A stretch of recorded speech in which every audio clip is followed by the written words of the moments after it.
The culture war has been on a path of escalation for nearly a decade now. I have no reason to believe that things will calm down. Of course, many Democrats thought by simply not having Trump as president, everything would go back to normal, not realizing that war was at their doorstep. Now, not hot war, call it cold civil war, call it culture war, but there has been some physical violence, but it's here. It's not going to go away, and it's only getting worse. It's unfortunate. I don't want to be overly pessimistic, but perhaps it's not pessimism. Perhaps it's just realism. We are seeing a dramatic demographic shift. We are seeing people line up on ideological lines. Now, of course, those of you who are watching, you know me. I tend to think that the Democrats and the left voters are living in a fantasy reality. Of course, the Republicans and the right have their fantasy conspiracy individuals as well, but they're not institutional. They don't command the party. They don't dictate the narrative among those who challenge the establishment. So a good example, a good way to understand this is the most prominent voices on the anti-woke, anti-establishment side and the right are not fringe conspiracy theorists, but the most prominent voices on the left are. So what happens? Well, we have the story from the Daily Mail. Red state governors tell Hannity town hall how harsh lockdowns in liberal states have turned Democrat voters into Republicans who have fled and are now boosting their economies. It's a really interesting thing about to play out. Think about this for 2 seconds. If you're a conservative and you think these do-nothing liberals are just extracting the value of the working class, case in point, those who want their student loan debt paid off, why, they're the highest salary earners in the country on average by median salary, and they want everyone else to pay their debt off through inflation and mass spending. How absurd. Maybe you're a liberal and you say these cities are producing most of the GDP. What are the red states? They're just suckling teeth to big old government, taking payouts from the government. Okay. Well, how about we shut that argument down right now and say, welcome to the experiment, my friends, because people are shuffling through this country and lining up. Red areas get red, blue areas get blue. Democrats flee red areas to blue areas, and more conservative leaning individuals in blue areas flee to red areas. Look at all the people fleeing to Texas. I think Texas is going to get redder because you've got most of the culture war right type individuals, not necessarily conservative or Republican, moving there and saying F you to the Democrats. I am a really good example of this. I lived in New York. I lived in New Jersey in the Philadelphia suburb. Now, West Virginia. But interestingly, milquetoast fence sitter Tim Pool is still between a red state and a blue state, Maryland and West Virginia. So it'll be interesting to see how this is going to have an impact on 2022. And I believe this is a really good example of the escalation, because those who are more inclined to be culture war right will move to freer areas and the culture war left to bluer areas. It will create hard divisions. At the very least, you could see a Trump flag in your neighborhood in a big city. But then as cancel culture expands and gets crazier, those people leave. Now you will have Democrats saying, I don't know a conservative. Conservatives saying, I don't know a Democrat. And then the demonization becomes easier. They're the bad guys, the other. And there it is. The lines will be drawn physically. It'll be interesting to see what happens. Now, we have this story from Daily Mail talking about how these governors are saying Democrats are becoming Republicans. Well, check this out. We have this story from the AP, leaving home. West Virginia population drop is largest in U.S. Now, according to Ground News's bias analysis, of the 30 sources that have reported on West Virginia dropping in population, it is mostly leftist and centrist, with only 6 of 30 being right wing. Now, of course, the right wing still covered this, but I think this story should be Republicans and conservatives need to see this story, because I'll break it down for you very quickly before we get into the nitty gritty. In West Virginia, the Democrat types are leaving. There are people who are like, I just can't stand all the guns. You live in West Virginia and you're a Democrat, you should probably leave. But interestingly, a lot of people who lived in the D.C. area are fleeing west, because if you live in D.C., it's like an hour and a half to 2 hours to get into West Virginia, where you have more freedom. So these people will certainly vote to take it away from you, but then go live in the freer area. However, this has a very obvious reaction to this. More and more people move in, the bluer the place becomes, and then the worse things tend to get. But this is a story about the Democrat types fleeing West Virginia, which will likely make it redder. It's fascinating, right? This means you probably have more conservative-leaning people from West Virginia moving to blue areas, and they're going to then bolster Democrat policy and power. Here's the story from the Daily Mail. Republican governors have boasted of their success in keeping their states afloat during the COVID-19 pandemic, compared to their Democrat-run neighbors, where they say their harsh restrictions, lockdowns, and mask mandates have sent residents fleeing. 6 GOP leaders appeared on Fox News on Wednesday night in Nashville, where the Republican Governors Association had begun its annual gathering the day before. The governors of Florida, Arizona, Tennessee, Iowa, South Dakota, and New Hampshire were united in their condemnation of Democrat approaches to the pandemic and scathing in their assessment of President Joe Biden's rule so far. They all agreed that Biden's border policies were failing, with the governor of Arizona, Doug Ducey, pointing out that neither Biden nor his border czar, Kamala Harris, had even made the effort to visit. All 6 agreed that the Make America Great Again agenda remained at the heart of the Republican Party, although they equivocated on whether Donald Trump should be the person to retain control of their party. I believe the answer is no. I like him as a fighter. Maybe DeSantis would be a lot better. Not a big fan of DeSantis across the board for everything, but overall, DeSantis has nailed it. They say Kristi Noem, the 49-year-old governor of South Dakota, who is tipped as a future presidential candidate, told host Sean Hannity that the state was thriving post-pandemic. The sparsely populated region, home to 887,000 people, has lost 2,004 people to COVID. At least 1 in 9 South Dakotans have tested positive for the virus. Yet Noem, one of the few governors to never issue a mask mandate, insisted her approach had been the right one. We did not close a single business ever. We didn't even define an essential business. The U.S. Constitution, I didn't believe, had the authority to tell people their business was not essential. I told people I would trust them and I would let them use personal responsibility to take care of their families and keep their doors open and provide for their employees and customers. The people appreciated it. Noem said her state had the fastest growing GDP in the fourth quarter and lost the least amount of jobs in the country. I believe that's true. We've gone over the data before. South Dakota currently has the lowest unemployment in the country at 2.8%. The U.S. average is 6.1%. Bill Lee of Tennessee said the pandemic has been a distraction for all of America, to say the least. The health crisis is over. The emergency is now over. We have fully opened up and we are moving our state forward. Florida's Ron DeSantis, another potential presidential candidate, said he was most proud of keeping his state's schools open and protecting their senior citizens. Probably the biggest mistake in strategy is locking these kids out of school. They are not following science. This is politics. It's a disgrace. He also took a dig at Andrew Cuomo, who has been roundly criticized for sending COVID convalescent patients back to their nursing homes. We prevented COVID patients from being sent to nursing homes, he said. I think that mattered. Moving on, they say cutting taxes, reducing regulation. Really amazing. The Democrats in many of these cities voted for all of this stuff. They just vote D across the board. And then they have to move somewhere that was run by Republicans to actually be happy, satisfied, and free. Unfortunately, I don't think it will be a real lesson for these people. They say all 6 of the governors boasted of how their states were drawing new residents fleeing Democrat-run areas. Hannity pointed out that California's population had decreased for the first time in 117 years. Doug Ducey of Arizona said that he thanked their Democrat governors for sending so many people to his state. Reagan said if the Pilgrims landed in California, they would have never discovered the rest of the country. Nobody leaves California because they want to. It's becoming too painful for lack of opportunities. He said California's problems was a result of leadership, policy, and a lack of quality of life and economic opportunities. Let's break down California for you. The big cities are oligarchy, ultra-wealthy elites in Silicon Valley who claim to be progressive. They are everything we say about communists. Okay, almost not everything, but listen. They claim to be leftist. They push a progressive agenda, and then they milk the working class. They exploit them. They make tons of money. They manipulate politics. They are crooked. And then you get in San Francisco, people taking dumps in the street to such a horrifying degree, they've created a poop patrol. You think I'm joking? I'm not. They have a public service department for cleaning human waste off the streets. Oligarchy run by progressives. Noem told the audience in Nashville that her team had launched a campaign to encourage frustrated members of law enforcement to move to South Dakota, telling them that her state would welcome them with open arms.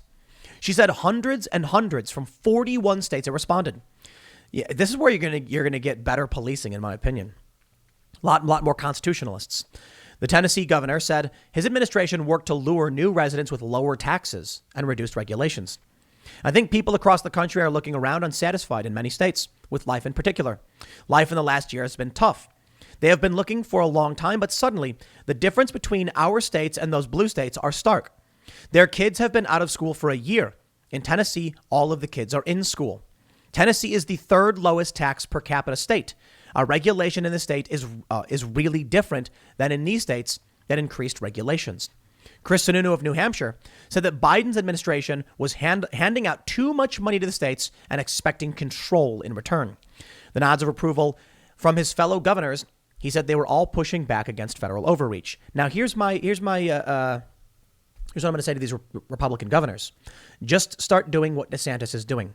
If you get this social media bill like he just signed, you're going to get more businesses to move. West Virginia needs to do this. Otherwise, I've already had the conversation. Florida or Texas, where do we move to? I don't want to move to either. I don't like the weather. They got good governance. And with these social media protection bills, which I believe Abbott of Texas has not yet signed and should, you have a real chance at surviving should these massive multinational corporations try to shut down your business. Imagine if AT&T said we're cutting your phone service off to your business because we don't like that you serve alcohol or something. We don't like what your business does. We don't like what your owner says, so we're terminating your phone service. What if they said we're terminating your phone line, which then you can't use the credit card services? What if they said we're cutting off your internet? This is where we're at right now with big tech. People have built businesses on these platforms. It is bad for the economy, and it is bad for the commons, our public discourse. But who's the one defending it? Democrats. Take a look at West Virginia. Biggest population drop, largest in the U.S. You're going to love this one. They say after her company told employees in 2017 to start working remotely, customer service rep Haley Miller decided to break from her lifelong home of West Virginia. The beaches of St. Petersburg, Florida, provide a far different view than the mountains of her native state. There are palm trees, a vivacious arts and restaurant scene, and fewer potholes. And it's really, really hot. But sure, that one sounds more like a retirement. They say that she's not alone in leaving. According to newly released data from the U.S. Census Bureau, West Virginia lost a higher percentage of its residents than any other state in the nation. From 2010 to 2020, the population dropped 3.2%, or about 59,000 people. Because of that, West Virginia was one of the only 7 states to lose a congressional seat following the 2020 census. Reasons for leaving vary, but common themes emerged. A lack of opportunity or low pay, not enough to do, a political climate that some find oppressive, and poor cell phone and internet service. According to the Census Bureau, only 79% of West Virginia households have broadband internet subscription, the 5th smallest rate in the country. They say in an effort to reverse the population losses, West Virginia started encouraging remote workers to move to the state through a program that will pay them $12,000 in cash, along with free passes for a year's worth of whitewater rafting, golf, rock climbing, and other outdoor activities.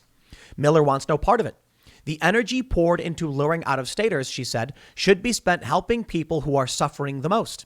About 16% of West Virginia residents live in poverty, surpassed only by Arkansas, Kentucky, New Mexico, etc. So this is the lady who wants more government spending, more programs for the needy. That ain't West Virginia, lady. This is a state where people have more freedom, I suppose. Teachers are leaving for better paying jobs, especially in bordering states. Despite winning 5% raises following a lengthy strike in 2018, West Virginia teachers remain 48th in the nation in average salaries, according to the National Education Association. Because of that, many West Virginia county school districts rely heavily on substitutes. When Rebecca Recco left Bell, West Virginia in 2017, she was making $42,000 as an art teacher. She now earns $68,000 teaching middle school art in Oakland, California. And how many of you are going to assume that something was lost by a person who was an art teacher attracted to Oakland? No disrespect to Rebecca. I'm glad she moved and she found something that she's, happier doing. But maybe you're a better fit for Oakland and not for West Virginia, where it's more rugged and people are shooting guns and they understand their responsibilities. Check this out. Moving was more than just pay. She described anti-union, anti-teacher sentiment, including new laws passed by the legislature creating charter schools and withholding teacher pay during labor strikes. Okay. West Virginia reminds me of a drunk cousin. It's like the cousin that you have that it can't get itself together. I love West Virginia. I love it. It's where my roots are, but I couldn't with that state anymore. Except with the occasional gift shop, West Virginia is merely a passing thought for motorists and interstates. Andrew Snyder is looking for a reason to come back permanently. He moved out of Charleston when he was a college freshman in 2016 to join the Army because his wife, after leaving the Army, he found work as a defense contractor in Alabama. His relatives still live in West Virginia. He dreams of moving to Morgantown one day and earning a master's degree. Still, he's concerned about poor broadband and spotty cell service in his native state. Coming back has got to be the right opportunity. Affordability and retirement are two reasons why another person left. But you get the point. For many, if not most of the people who have left, the conflict between the things that led them to leave and their fondness for sweeping mountain vistas, a manageable pace, blah, blah, blah. Yeah, you get it. Many of the people who left, a lot of people would just say good riddance to. But the reality is a lot of people are also moving in. I, for one, am a good example of people moving to West Virginia. And I plan to bring industry to the state. There are a lot of tax incentives, which are great for starting a business. The internet, while may be bad in many areas, it's actually fairly good where I'm at. I mean, we have where we're so we operate on the border. So it's a tri-state area, which means there's a mix between Maryland, Virginia, and West Virginia. We have some West Virginia operations. The West Virginia stuff, amazing internet, finger snap, and we got good internet. Maryland, not so much. That was really, really difficult to do. But here's the opportunity I see. I don't want to live in these big cities. They're being run by lunatics who do crazy things for crazy reasons. They are, let me rephrase. There are insane people running these states with insane policies being pushed for insane reasons. And I'm likely to be labeled insane for just saying that, if you're familiar with that quote. So I decide to move somewhere else. Mostly West Virginia, but as I mentioned, we're more in the tri-state, so it's relatively close to the DC area and the airports, and that's kind of why we did it, because we needed the airport for the shows that we do with guests coming in. But it's an opportunity for me as somebody who I supported Democrats in the 2020 primaries. Tulsi Gabbard, I was a big fan of Andrew Yang, but times change. I wouldn't vote for Yang at this point. I think he's a bit duplicitous. Tulsi, I think, is fantastic. And now I think the Democratic Party, they should not be supported because you see what the party leaders do once they gain power. So I'm having none of it. I'm not a big fan of Republicans, but maybe some individuals. We'll see how that plays out. More libertarian than anything, just because I want to be left alone. But I want opportunity. I want to get away from bad laws, the laws that stop me from protecting myself. And West Virginia is that opportunity. If you are someone who requires someone else to lead you, then maybe you shouldn't be moving to the frontier or to the wilderness, to the mountains. If you're someone who needs a job to work for someone else, then you'll probably need to wait until industry emerges. That ain't me. I'm the kind of person that if I had to, I'd figure it out. I'd find a way. There's a tweet by Zuby. You guys know Zuby. He said he was convinced that if you did a great reset and gave everyone $25,000 within 2 years, the people who were rich before would be rich again, and the people who were poor before would be poor again. And I completely agree. In fact, I think that's just a fact. That's not even an opinion. It's a fact. You take me and you put me in the middle of the woods with nothing, and I will figure it out and I will build something. I'll need a lot of time to build it. But you take some of these people who are fleeing places like West Virginia. Well, I needed a union to support me. I don't like unions. I like collective bargaining. I like negotiating tactics, but unions have become something bad, in my opinion. You rely on someone else, then maybe you need to go and live in a big city where you'll have mommy, daddy, authoritarian nanny state telling you what to do. But if you're a free-thinking leader, then perhaps you'll end up moving into West Virginia.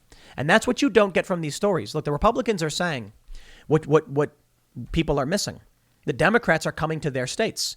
While these states are sparsely populated relative to, these massive blue states. Well, I shouldn't say everyone. Florida's got a ton of people. But like South Dakota and West Virginia, West Virginia's got a weird thing going on with Manchin. But I digress. The people who want freedom are the people who believe in personal responsibility.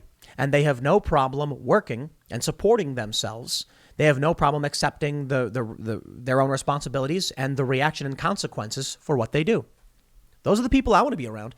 I don't want to be around whiny Democrats who are complaining the government isn't doing enough for them. I don't want to be around people who are like, I don't know, they should be giving money to poor people, who are in desperate need. Yeah, I agree that charities should be doing that. And I have no problem with government programs that will help them.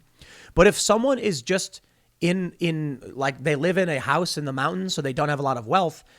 As long as they're surviving and they're able to work and live and they're happy, I don't think we should be assuming they need government handouts. But, I am in favor of like unemployment and certain benefits. I just think these people who want to build a society around that, democratic socialist types, not a big fan of that. I'm much more interested in personal responsibility and hard work. I do tend to lean towards more cooperative markets, but I don't think that scales up. So I'll take the libertarian guy who's going to leave me alone, and I'll do the hard work and I'll build my thing and we'll make it work. That's West Virginia. That's not New York City or Los Angeles or Oakland, California. So as people who are more likely to be leftists flee these places or retire and flee, I think you're going to see more people who are sick of the lockdowns and say, I can decide for myself. That means the leaders will be moving in droves to red states and the followers to blue states. I don't know what that leads to. You can figure it out, but I'll leave it there. Next segment's coming up at 4 p.m. at youtube.com/Timcast. Thanks for hanging out, and I will see you all then.